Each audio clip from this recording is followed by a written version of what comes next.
Okay, so we're here to talk about Alan's Champions Now game that he ran with me and John as players for quite some time. How many sessions did we make it to? I don't know if it was 15 or 20, but I look But it back was and we started in November of 2022. Well, last it's year, yeah. now November 2023. Yeah. So we did quite a bit, and Hmm. so you had suggested starting with the two statements, and so that I think that's a good idea Okay. to just Well, the two statements I gave you guys was superpowers come from accidents, experiments, or pardon me. mutations. And the second one was finding happiness and purpose after hitting 50 in Burlington, Vermont. Right, and we got Burlington because John has lived there, and I've visited Vermont recently, although not Burlington specifically. And we did have another player for one episode, Yeah, but he had to drop pretty early. So, uh, yeah. but it, for for both of us, that's where that sort of came from. And Mhm. like, do you want to talk about what you went with first, or do you want me to start on that? With my character, Your character, yeah. how I responded to the two statements. That's right, yeah. So I don't know where I it came from necessarily, but just the idea of a fifth, kind of in his 50-year-old guy living in Burlington, Vermont, was sort of an old hippie and had been a musician, and that was very clear to me that that's who I was going to be. And then the um, this kind of idea of powers coming from these accidents or mutations, obvious. Then I was like, well, he's probably a test subject of something, and then got this idea that he had been the in an experimental substance use treatment program that unlocked you know unlocked some barrier between his mind and this kind of mystical dimension of death that then gave him power over people's souls. So that's where I came from. I don't know. I don't know. Is that what you guys are asking? Yeah, basically. And then like how the Vermont stuff clued into like you made sort of an adult son and you had him kind of kicking around playing in bars and stuff like that. Yeah. So kind of this idea. I think in my head he actually was like, I don't know if like this is like the Marvel universe where or like the Marvel universe where everything is like the real thing, or like we have fictionalized versions of stuff here. But in my head, he was like he would have been part of Fish, but the band Fish, but had like his was sort of too messed up to like continue with those guys. So Right. they did their own thing and became super popular, and he stayed in the local scene and was made a name for himself in the local scene for a while, but was sort of too uh, messed up to really kind of make a career out of it, and then eventually became too messed up to even be the like even be very functional in the local scene, which led to him, trying to get his act together. Right. And then yeah, he had an adult son who was had good reasons to be not trusting of him, and then who also ended up having some substance use problems of his own.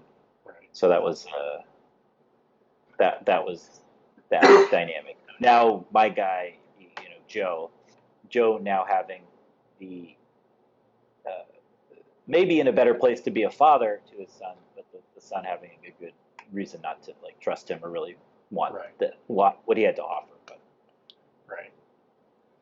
It, yeah, and then so I sort of respond like my sort of one of the observations I had when I was in Vermont was how many New Yorkers go to Vermont to retire. And so that yes, kind of led me on the track of making this sort of retired New York superhero, and that led me on the track of like pretty specifically trying to do a Spider-Man, like a middle-aged Spider-Man thing. So I came up with my guy Dan Dreyfus is like Frogger, so instead of spider themed, he's frog themed, which I thought was the other animal that jumps around and is very acrobatic. And so when I was conceiving of him, I was very much in the mindset of, and this went on through I think the first couple of sessions. I was very sort of fixated on like doing a Spider-Man type and doing Spider-Man type things and coming up with a Spider-Man-esque quip. And like eventually, I mean, that sort of started to feel a little oppressive, and I kind of eventually just found a voice for the character. But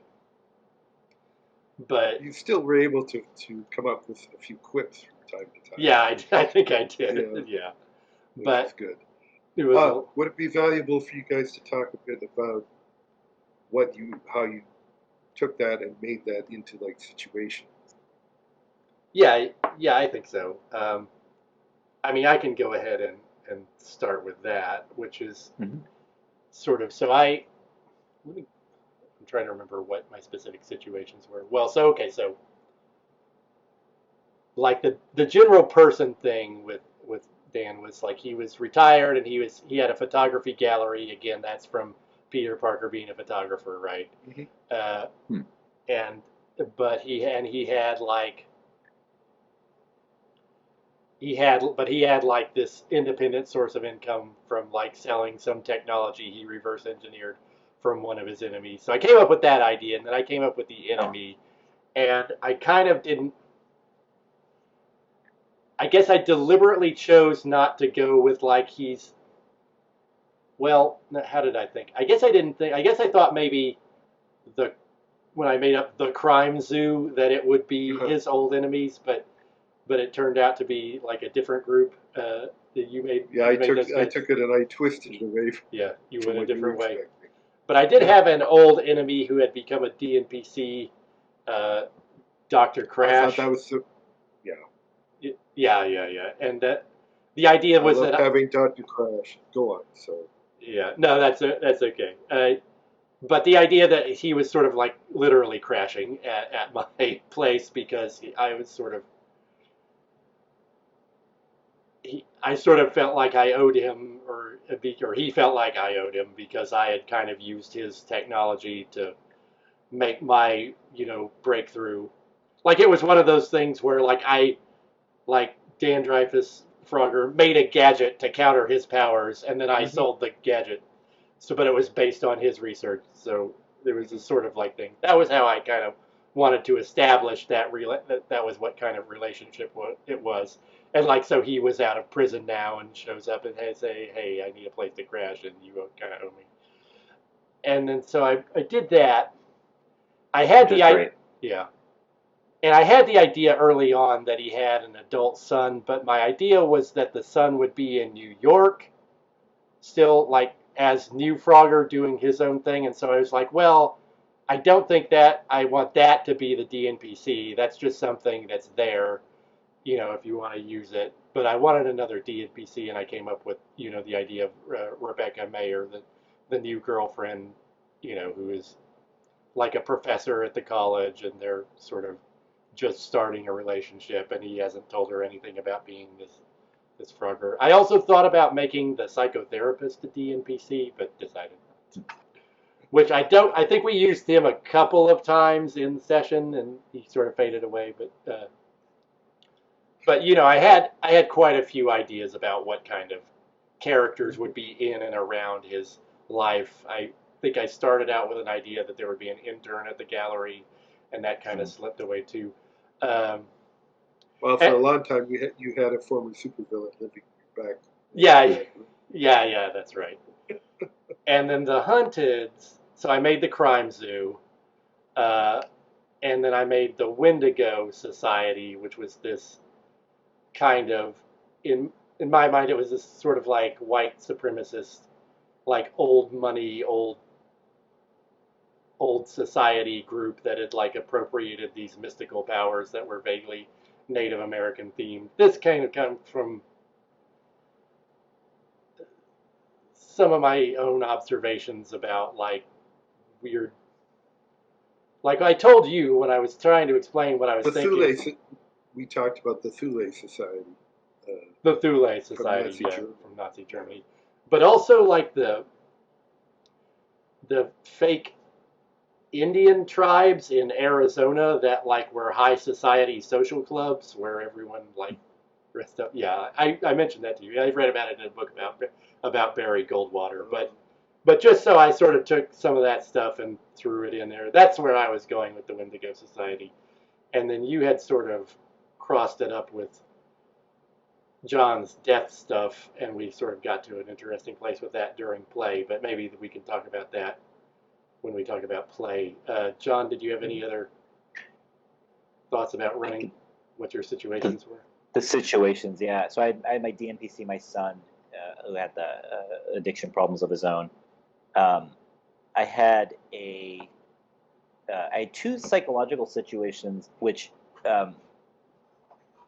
in looking back as like an after action report, I think they came up a little bit, but they weren't kind of forefront. One was his sort of resentment against people who were successes in like the straight world, and that did come up in this as it played out when he was trying to deal with that lawyer friend and trying to like Oh yeah, yeah. interact, and it did, I think, play into his sort of sympathies to towards the crime zoo, as we'll maybe talk about that more later. But and then his other psychological situation was feeling guilty about accidentally killing someone when he first got his powers, which was in my mind a lot. Although I don't know that it ever like I'm not sure how much I verbalized that or how much it actually got into the game, but it was there sort of informing kind of some of my decisions not to use the my big piercing destructive Oh right. power, but or at the end to use it when I was Right. like fed up with those folks. So that played into it. I had two hunteds. One was Cerebrion, which is actually came I think from the other player's sheet actually that That's we, right. we actually talked about this that we both need it I needed like a sort of this pharmaceutical company who had put me through this experiment. I needed them as a hunted, and that had actually that fit in with the Our other third players. His as a situation for his character, so we kind of put those together, and we both I think had Cerebran as a hunted. So that was the kind of the corporation that had put me through the experiment. That was a manipulative hunted, so not destructive. But then this power that my guy Uncle Joe, Uncle Death got was this somehow connected to the Death Realm and getting the attention of the Lord of the Death Realm, who did want to ruin Joe for whatever, seeing him as a threat or seeing his power as something destabilizing to the Death Realm, decided that he was going to come manifest here and destroy him. And I think Alan asked me, I remember you asking me, Alan, like, oh, do you have any ideas of like what the Lord of the Death Realm is? And I was like, nope. That was for you. Sorry. Or either like sorry or you're welcome. Or you're welcome. Yeah. Yeah. That's okay. As- I enjoyed what I came up with. Yeah, me too. As an aside, it's kind of interesting how both of your characters had like kind of origin stories where like your like situations and your threat were all about the origin story, and my origin story was just a joke.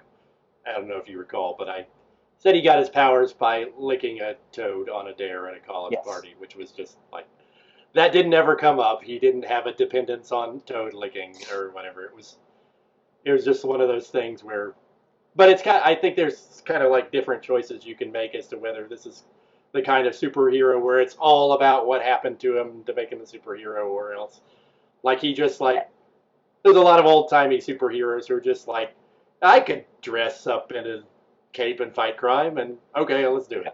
You know. Yeah. I could also observe that you were in different. The two characters were in different locations on their being a superhero arc. Frogger was a long time experienced, established one, and Right. Uncle Death had just like recently acquired powers. Yeah, that was the big This is like issue, your issue 1, and I'm like in the comic book, having already had my own comic book right Yeah, In fact, this is, well, we'll talk about that later, but that became ultimately, as it were, the kickers that you resolved. now. Right. Yeah, it is kind of like that, isn't it? Yeah. Well, do we want to talk about play then? So, um, Well, I could talk a bit how you about prepped? how I ran. Hmm. Yeah, stuff. yeah, Yes. yeah. Let's do So, that. first of all, I want to comment that listening to you talk now, I wish that I paid a lot more attention, interrogated you, and made notes more, because I think there's a huge richness behind some of the stuff that I did not pursue, I overlooked, didn't pursue. Oh. Um, it's hard though. There's I think there's so much anyone can. You there's only so much when you're looking at those player sheets. I know from my experience GMing that like you could, potentially go in so many directions. Like I was thinking back to the game I ran. We played like 14 sessions, so kind of similar to what we did, and there was things like, as I kind of did the after action report for that too, like looking back, it's like, oh, there were things that I know we talked about at the beginning that we didn't have time to get to, mhm, even though we played for like a year. It just mhm. it's this, you can get so much out of just like a little bit, and Yeah. it can kind of expand, and you kind of pick up on. So I think that's sort of the nature of the game, that there's always going to be potential on the character sheet to that it's Yeah. that not going to really exhaust. What I noticed though is that there's a lot of exciting stuff that was in the person corner that didn't get written down either in points or in Mhm. situations. Yes. And I wish that I had made more note of that stuff. Yeah. You know? That makes sense. But what I focused in on was, because you and the player who did not stay with us, his character's think name it's- was Voyage, Voyage. and because you both had a pharmaceutical corporation as a hunted, I used that as one of the core things I started with, and I connected the crimes due to that. I was uh, inspired to make them a bunch of basically experimental animals, Yeah, yeah. and that Cerebrion had experimented on. So that, and I was looking for connections between things all the time. Yeah. I didn't immediately connect the Lord of Death with the Wendigo Society, but after a couple of sessions, when I decided to actually start having Wendigo Society working in the background doing something ominous, I started to connect with this idea of having necromantic magic, and that of course brings in the Lord of Death. Yeah, makes a lot of sense. Well, not come to think of it, it may have only been the second or third session when that happened. It's like there was a session where Joe was giving a performance at Frogger's girlfriend's benefit, and uh, and the Lord of Death was summoned in the back room Yeah, and got loose in the summoning circle, and that's where the connection, the Wendigo Society had been messing around in the back room there. that was a really interesting session with really interesting results, because the Lord of Death did a huge. You might have expected there to be a fight, but the Lord of Death did a huge presence attack that just wiped us out completely. Yes. Like, and everybody ran. We just ran. Yeah. Like, I mean, technically we're like the player characters, right? So we could have stayed in there, but I was like, I'm not like fighting this guy with defensive value 6. Like, I'm just like, I gotta go.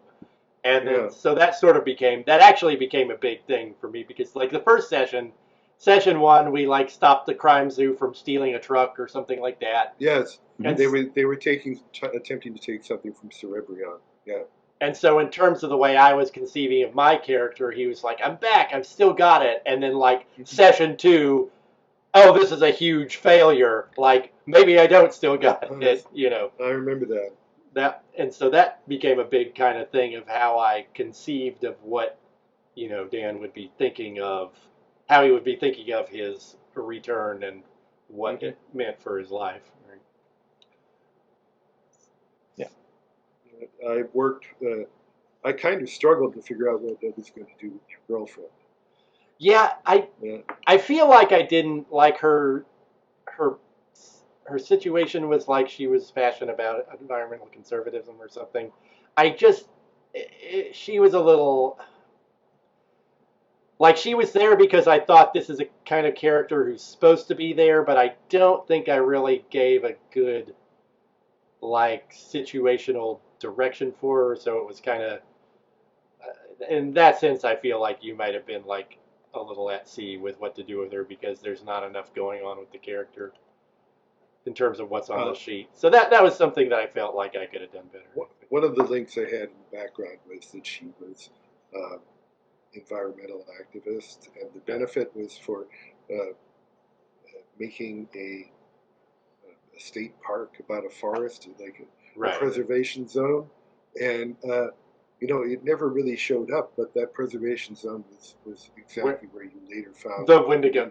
Of course, yeah, that makes sense. It was just like too much space between the sessions for us to make the connection, I guess. But incidentally, that was because I think she had that because I'd specified that Dan was a nature photographer, but that just didn't come up a lot with all of the froggering and jumping around and fighting supervillains. But it was interesting in the latter half of our sessions, the last couple months after you revealed yourself. I decided to just play Rebecca as going through a brief discomfort about the fact that you're risking your life. Right. And then become supportive. Yeah. On the expectation that you kept telling her you were going to retire. Right. Right. And I did. Yeah.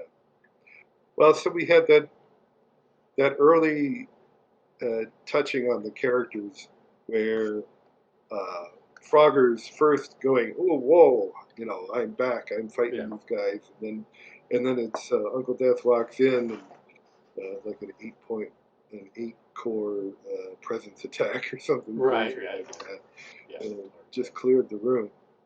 And Uncle Joe is, well, I know where he was in his mind, but John, why don't you say something about where he was?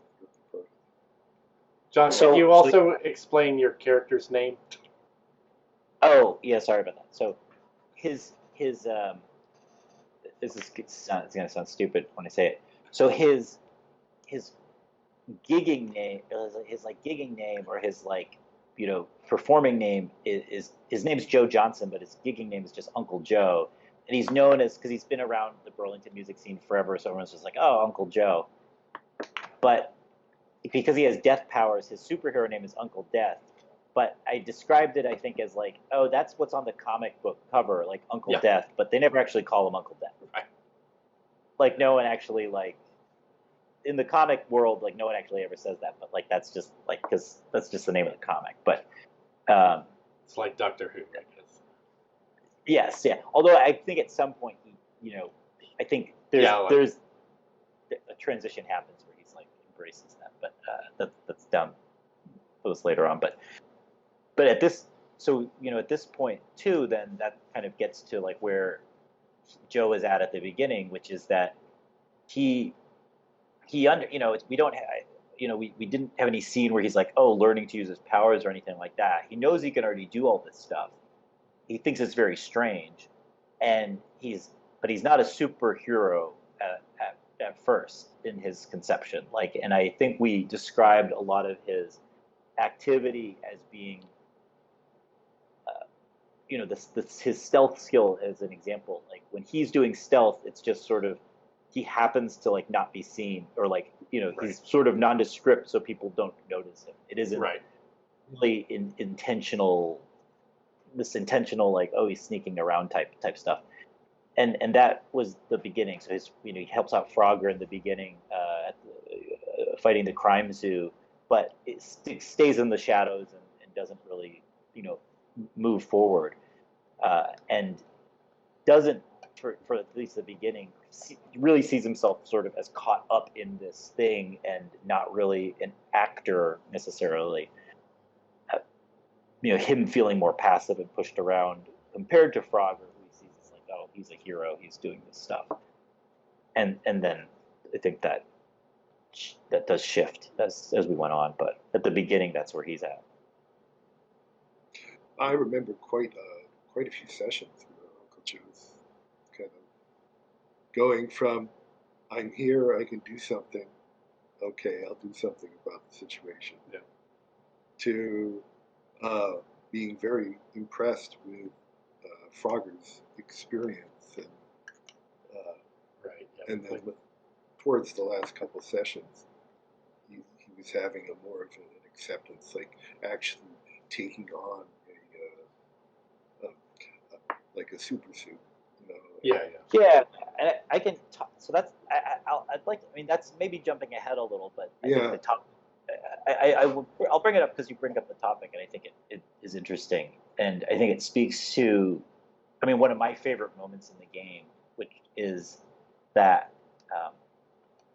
you had introduced. We had at some point we go to New York City and. Right. We get to see a bit of Frogger's old world and meet some of the other superheroes in New York City, including the Fabulous Four, Right.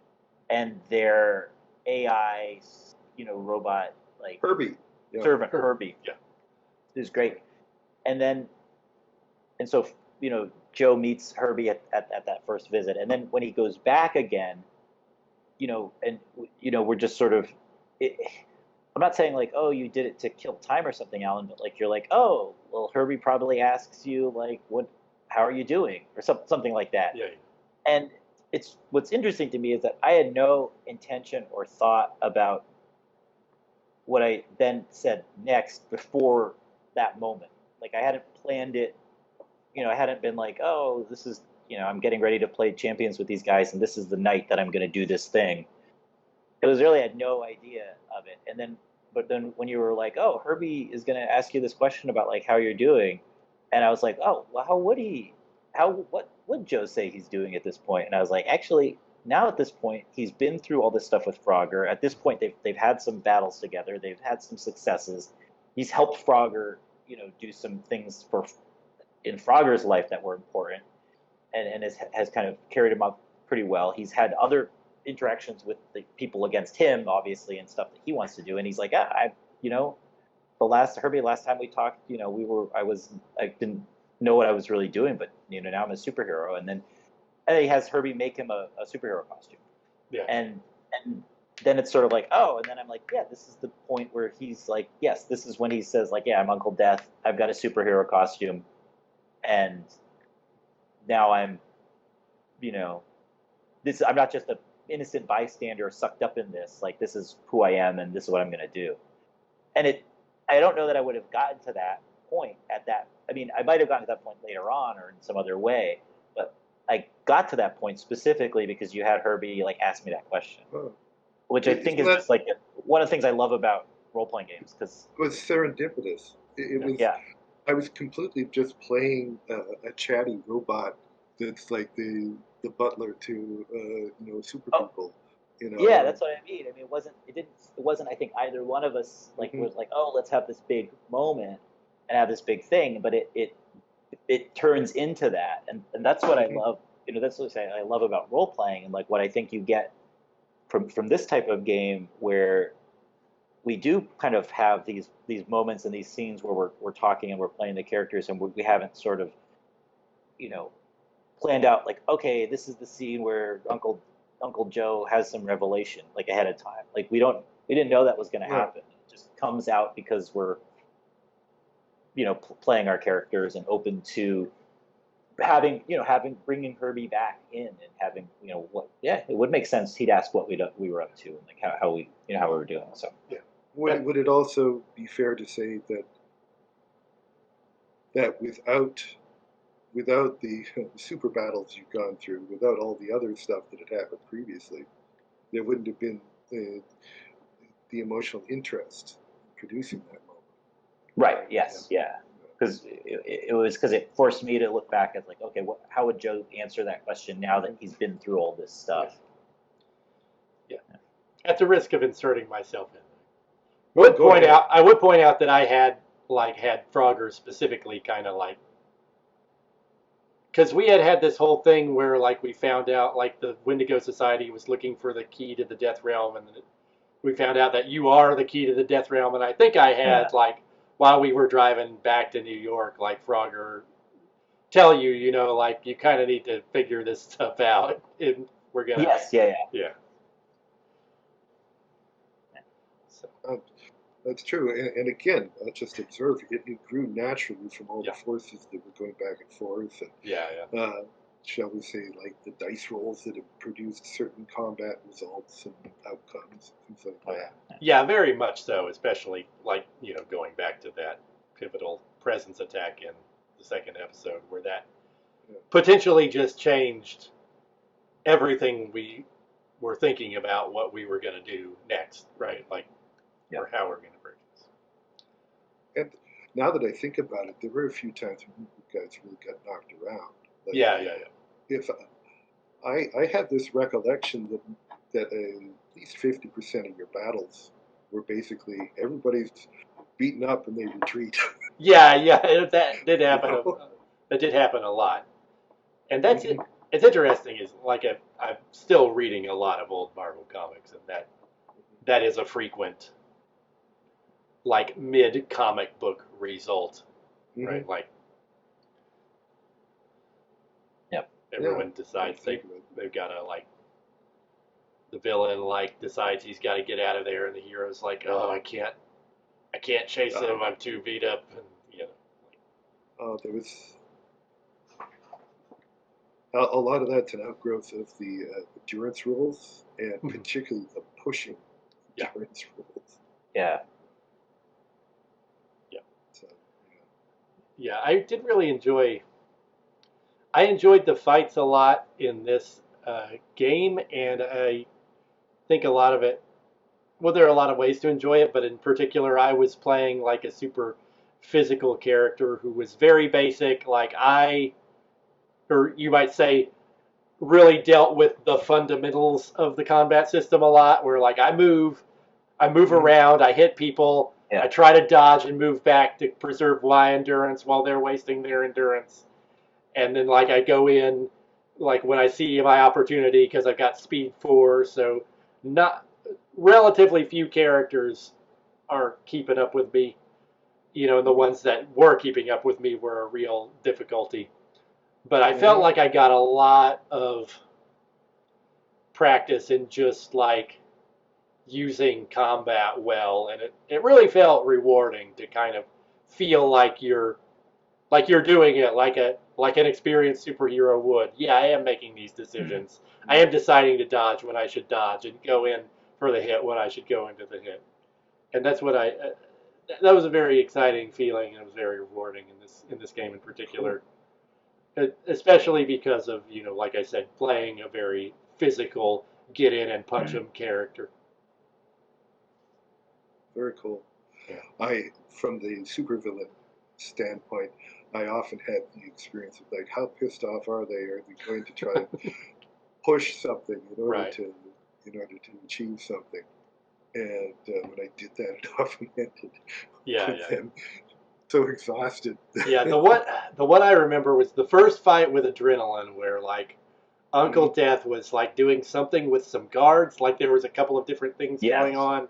And so it was basically just me versus Adrenaline, and he kept, because he had that burnout condition, so he kept having to burn out and recover, and every time he would burn out, it's like, I can't go in on him, I have to recover. Like, so it was just like this thing where we kept standing each other off. Maybe go back to Frogger's story arc. John talked a bit about Uncle Joe. What were the highlights? What do you see your arc?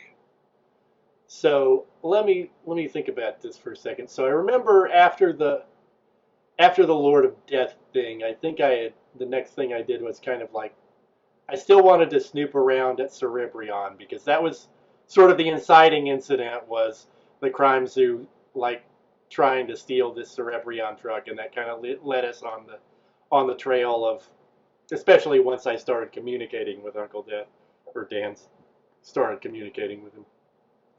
That there's something horrible going on at Cerebrion, right? And so I sort of thought, well, if he's coming out of superhero retirement to deal with these kinds of problems happening in Vermont, Burlington, this is what he's gonna go to. And I had a detective work skill that was based on using little snooping devices. So I snooped on Cerebrion and found out more about that. And so that was mainly, it's interesting, that was mainly the track I was on in terms of what he's doing as a superhero. And then we had the thing about Rebecca. And we did a couple of the scenes where I'm like, I'd go change into my Frogger costume and come out and say, boy, it's dangerous out there. I'm glad Frogger, but it kept being, I mean, this is something to think about with like the secret identity story in general, right? Like how long is this going to stay interesting for me to like, I've got to run, make a phone call or like, and well, you never took it to the extremes that Peter Parker would. Yeah, the extremes of Peter Parker or Matt Murdock. Early Spider-Man, he was always like twisting himself in knots and getting people perceiving him the wrong way, or these things that would happen because he resisted exposing himself. Yeah, and I think that's probably like the best. I've talked about this before. I think that's like the best iteration of doing that story in terms of his motivations and how like he early on with the Betty Brant thing like has a window where he is open to considering it, and then it goes badly and he's never going to consider it again, opening up to people. But then if you've ever read the kind of like extreme case is like the Roy Thomas Daredevil in the late 60s where he like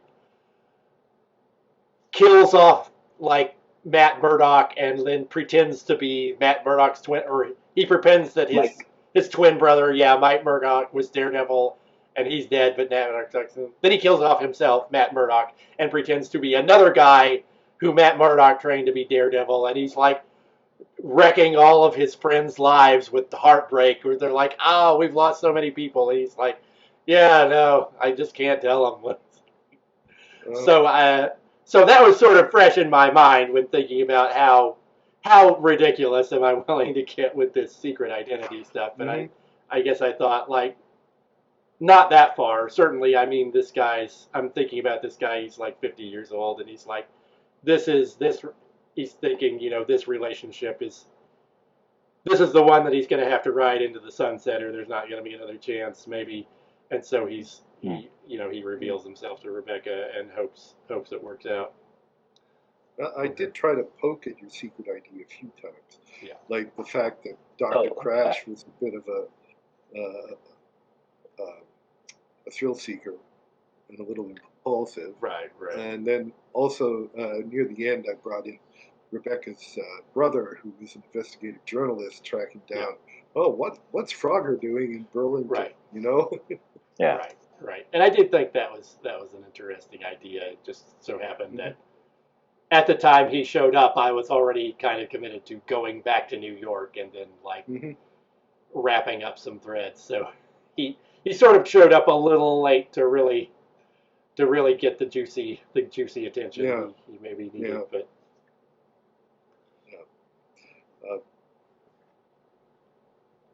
let's see.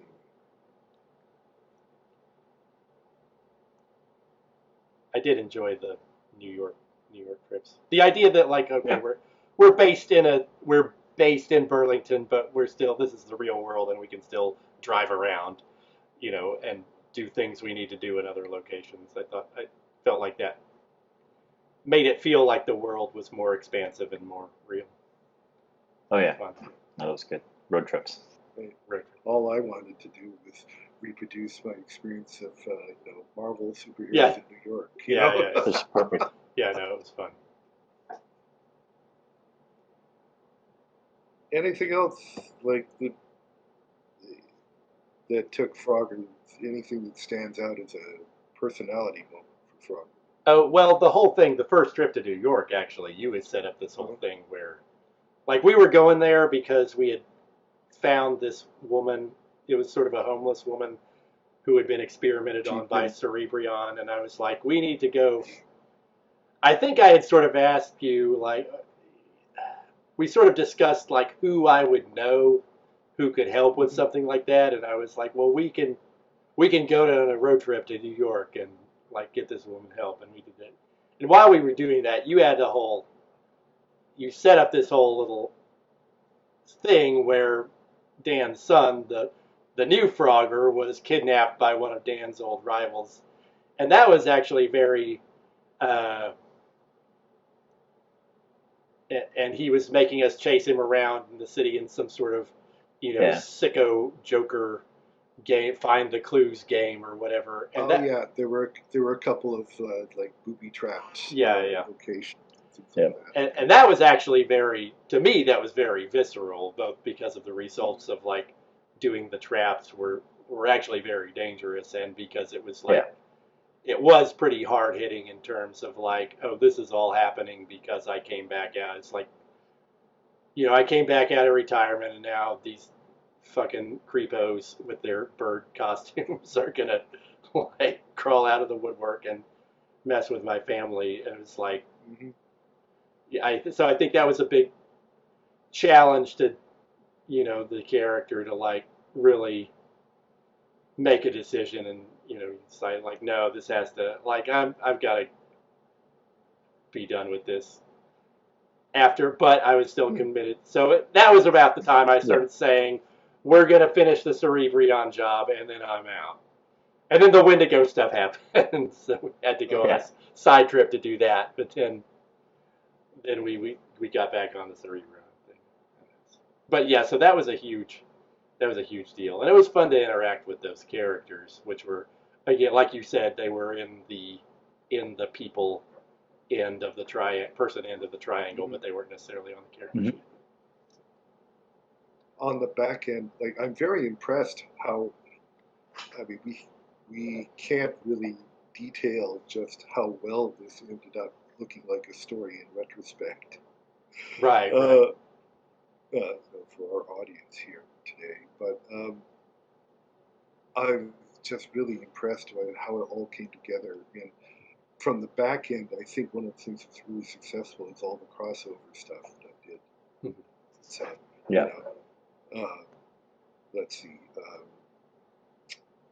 like Uncle Joe's son started dating someone who turned out to be a high priestess of the Wendigo Society. And, there was the manipulation going on there. And there was the Cerebrion crossovers and a bunch of different things were happening in the background that kept getting one character into the other person's situation. Right. Yeah. And it felt very like, of course, that's what will happen next. Yeah. Given that. And that had some interesting mechanical effects too. Like, for example, the fact that the Wendigo Society were threatening Uncle Joe's son, or had turned him into a monster, and so they were more directly his enemy, but they were on my sheet as a hunted, so I couldn't presence attack any of those characters, but Uncle Joe could. Except my son. Except your son, who was on your sheet, right? Yeah. Too bad. So Uncle Joe can affect the sorcerer, necromancer, but not the Wendigo monster. Right. Yeah. And then, similarly, like, I could presence attack the crime zoo, even though they were connected to my sheet with being also victims of Cerebrion. Right. But they were explicitly on my sheet, right? So that was it. That was very interesting. Anything else you guys want to comment on? Uh, Not necessarily offhand. Did you want to talk about? I don't know. Did you want to talk about Uncle Death's relationship with the crime zoo, or did you feel like that? I felt like that was a Oh, sure. fun Yeah. character moment for him. Yeah, I think so. So he. This goes to. I think this is one place where, that psychological situation I mentioned that he's kind of doesn't like the straight world played into how I approach this. But Joe, as soon as Joe realized that the crime zoo was like also being, kind of victims of these experiments from Cerebron, just as he saw himself, his instinct was like, well, I want to like help them and, uh, you know, be on their side in some way. And then he gets kind of pissed off at them that they kind of don't want his help, Right. or that they're still going to do things their own way, and so I really love the whole bit or scene or sequence where he's Uncle Joe is trying to go into jail to like break out Bruce, the kind of superhumanly enhanced chimpanzee, and and Bruce is like, "Oh, we don't really need you. We're gonna break ourselves out, and bye bye." Yeah. And then Joe's sort of left like, oh, it's sort of left feeling like, oh, they. Yeah, and it was fun. It was obnoxious of them. It was good. It was nice. I like it. And it was fun for me to kind of play a foil or related perspective to that because I think I was also like playing Frogger is like it's obvious that like these people need some help and it's kind of the right thing to do, but then every time they did something violent or personally annoying, it's like I don't know, maybe I'm just done with these animals. Maybe I don't care. So Yeah. it's like sort of playing a bit more of a hard ass character on that front. Oh, that was good. No, I like that. I think if if Joe's story were going to continue, he'd want to try to track down the crime suit still to like kind of like see how they're doing, not to fight them. Right. But be like, oh, make sure they're okay, and try to kind of come to some type of understanding with them so that speaking of the crime suit stuff. Yeah, that does lead into, I guess, the one last thing I would like to talk about is in fact the final kind of like the raid on Cerebrion where Alan, you had set up a whole deal where there was a party at the park and they were using like Bruce the chimpanzee's son as in a cage as a visual aid or prop or something, and like the crime zoo was going to attack Cerebrion's superhuman security squad at the park. And then like when you described the park thing, I was like, well, we're going to the lab. That's the whole point. We just like forget it. Just going to the lab. That was the plan the whole time. Is to destroy the lab. And it was interesting that it seemed like you were surprised that we made that decision. Yes, I was. Yeah. And perhaps I shouldn't have been, but what I had set it out was, Veterans Day celebration at Beacon Park, I believe it's called, and it was actually the gorilla has a son. And you guys you never learned any of this, but the gorilla's situation is that he has a son who is a regular intellect gorilla, and he wants to have him uplifted. Oh wow! But Cerebrion had re-kidnapped the son and was going to use that as a lure to get the members of the crime team back where they could capture them with adrenaline and a few other Cerebrion supervillains. Right. However, what you did was say, oh, it's a perfect time to go and raid their base and make sure that they can never pursue this again. Right. And so you went and did that. And I only had essentially local guards as hazards, and we were Right. able to smash through those quite Yeah. effectively. Yeah. And I think you Um, had like a couple of them. You had decided that a couple of them would show the super security would show oh, up on scene anyway, but Yeah. they would have to leave someone behind, and their attention would yeah, be split, and that it seemed ended up. seemed I, appropriate. we had Adrenaline has been a long time member of that group, but I had added um, Overwatch, I think is Yeah. what I called him. He was basically a flyer that was capable of hauling one Yeah. person from one location to another quickly. Oh, okay, Uh, interesting. That's so he made a decision to bring Adrenaline as opposed to bringing the Mind Master. There was a Mentalist. Oh, yeah, but yeah. Hmm. Mentalist got left behind. The Mentalist might have given guys more Right, problem. right. Yeah. Yeah. What did But it just the logistics of it just seemed to make sense that they would bring in Adrenaline first. what did Overwatch do anyway? Because we never found out. Because I beat him so fast. Sorry. Uh, Just you know, really, uh, really he enjoying only how effectively I he's only been stomped in him. existence for 2 weeks. All I can remember right now is flight, and I think he had grenades. Yeah, he sounds like a So, gun guy with that name. yeah. So without digging him out, I can't tell you exactly what his powers were. Yeah. They didn't seem play. So, Yeah. I know how that is. um, so yeah, that was an interesting tactical situation. Yeah. And yeah, I think it shows the And oh, I just had this really exciting thought. It is also very much like something that would happen in a comic book, right? Yeah. It's like, Yeah. and in man, order those superheroes, they went that way when yeah, we thought they were going this way. right. Yeah, and in order for it to be able to happen, you have to be willing to not go to the set piece battle map that is already prepared, right? Like, and that's something that it may not be obvious to. What am I trying to say? Like some people may encounter, a lot of people probably.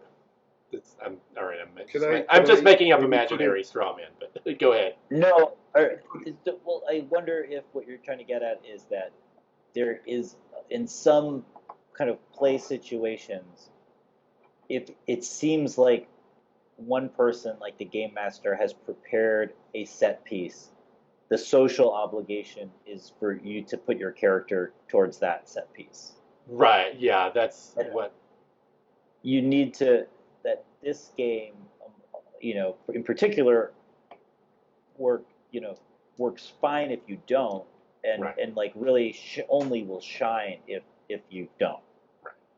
That and it does make it, I think, uh,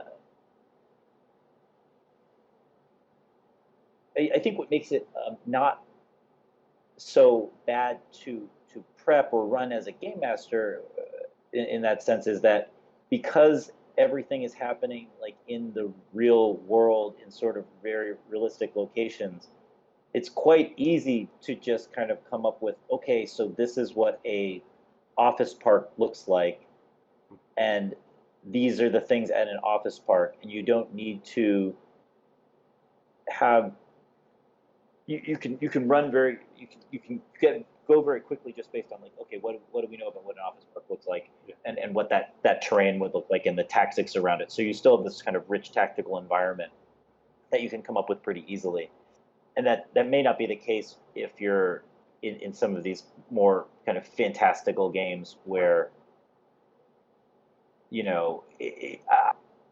Well, it might I be mean, hard. I'm running a game in like a D&D fantasy world, and I do Oh yeah. think you're actually not necessarily wrong that I frequently feel either it takes me more time to develop the location during the game where like the players just have to wait for me to draw a little map, or sometimes it does feel kind of half baked, and like I don't, I try to work on combating that, but I think that's a real a real thing that you have to deal with and overcome if you're going to play this in a fantasy world is that you're not having access to just like, okay, I go on Google and get a picture of an office park. That's where the fight is, right? So. Well, I'll just comment that the final battle that we had with you guys rampaging through Cerebrion, there were no visual support for the maps Yeah. or anything. I Right, just right. described, Yeah. Yeah. and a lot of it. I mean, frankly, I didn't even know those sub-basements existed until they were needed. Right, right. Well, yeah, it makes sense based on our knowledge of like I don't know evil supervillain bases, right? Yeah, of To a course. certain extent. Um, I wanted to go back to this idea of what happened when my villains were all focused on their plan, Mhm. and I followed through on their plan instead of having them like just, oh well, I'm going to trot them over so that you Right. have your set piece over here. Right. Like I didn't lay the railroad tracks. Right. I Right. didn't move the goal so that and it's an outgrowth of my experience with what Ron calls the now. Mhm. You know, I try to say, okay, what are these people doing, and then I stick to what they're doing, Right. even if you guys don't know it. Right. Yeah. You know? And I think that showed up several times in our play, where I had things going on, had intended the villains to be pursuing something, and then you guys were doing something else, and sometimes it showed up, and sometimes it just happened. Yeah. But then I did also throw in, the coincidence, like you happen to have Oh yes. dinner across the street from the bank where the crime is happening. Right. Right. Right. Yeah. So, but once I had put something in play, I didn't change it once I saw what you were Yeah, and I think there's so many good also. T- uh, what do I say? The game gives so many good tools to help figure out, what any given character's orientation to some developing action is going to be through either luck or detective work or doing. other things like that. So it's pretty painless to be like, oh, you're lucky, you were right there, or Yeah. nope, you're unlucky, like you heard about it and now you're going to be like catching up to have to kind of deal Yeah. with the next Mhm. steps. Yep, still working to that stuff. You know, That's good stuff. wow, this has been a very rewarding arc of bunch of sessions. So I really enjoyed it. Yeah. It was great. Yeah. All right. Any closing thoughts? Well, I think it's the only other thing I think that we made comment about kind of throughout the game and just kind of bring it up now because I know Alan had kind of proposed it as something to talk about too, and we didn't really touch on it, is just how the special effects, I think mainly of my character's powers, ended up being a really interesting way to get at sort of the metaphysics of this kind of comic world and trying to figure out how all these sort of different weird mystical powers interacted with each other was a lot of fun. That was, I think, a really neat part of the game. So I described my character's main power as taking sort of the soul of kind of capturing kind of the soul of someone, ripping it out of them, and then being able to use the soul as the sort of ectoplasmic, servant to kind of do things for him, and like leaving their physical body kind of behind and incapacitated, and that led to sort of all sorts of different interesting questions, like does the crime zoo, as animals, do they still have the soul? Do so that works, we can Yeah. Yeah. use the power there, and then how it related to some of the more tricky magic and mystical stuff towards the end with with Danny's transformation into the Wendigo and part of his Yeah, that was like that was really magical interesting. Yeah, we had to figure out, well, wait, is his soul in there? Is there a different soul in there? Like when you get his soul out, is it like? Yeah, we yeah. actually had to do some metaphysical, like world building, to figure out what was going on there. And so I thought that was kind of a neat thing and something that a fun piece to develop over the course of the game. So, For me, one of the moments that stands out about that is about 5, 6, 7 sessions in, where you had encountered that homeless woman, Charlotte, who had developed right. uncontrolled psychokinetic, I guess you call it, powers. She had psychic tentacles, and they would go wild. And you did a soul rip on her so that she's entangled. But even though that's going on, the soul tendrils are still like just taking the room apart. Yeah. So No, that that was was cool. interesting. Yeah. Like I also have to add that after discussion with Ron, I think that I was a strict interpretation of the rules would mean that someone who has like that power on them still has a lot of options. yes. I was playing it as if they were totally shut down. They shouldn't have been shut Right. down. But even so, I think that wouldn't have made a huge difference. No, I think for the most part, I think for the most part, I don't think it changed much. It had some wonderful special effects.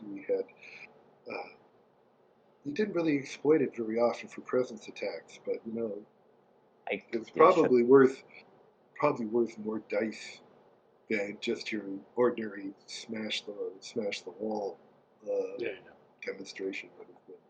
Yeah. Good. Very fun.